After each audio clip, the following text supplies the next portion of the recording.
જણાવી દઈએ કે ચીફ સેક્રેટરી જયંત સિંહ પણ તેઓ પહોંચ્યા હતા અને તેઓએ પણ તેમના મતાધિકારનો ઉપયોગ કર્યો। મહત્વની વાત છે કે આ પહેલા તેમની સાથે આપ જોઈ શકો છો તે રીતે અલગ અલગ જે બ્યુરોક્રેટ્સ છે તેઓ પણ પહોંચ્યા હતા। બિલકુલ, આજે રાજકીય અગ્રણીઓની સાથોસાથ વડીલો,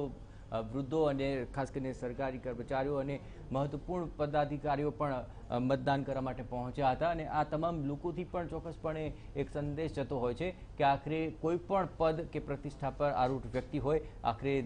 દેશ માટે, રાષ્ટ્ર માટે અને દેશના ભવિષ્ય માટે ચોક્કસપણે મતદાન કરવું જોઈએ। જયંત સિંહ પણ આખરે મતદાન કરવા માટે પહોંચ્યા અને તેમણે પણ અપીલ કરી લોકોને મતદાન માટે। ગાંધીનગર મતદાન વિસ્તારમાં સવારથી જ વોટિંગના પ્રક્રિયા ચાલુ છે અને સારા પ્રમાણમાં લોકો અહીં આવીને વોટિંગ પણ કર્યા છે, મતદાન કર્યા છે। પણ અપીલ છે કે જલ્દી આવે, લોકો ફટાફટ પોતાના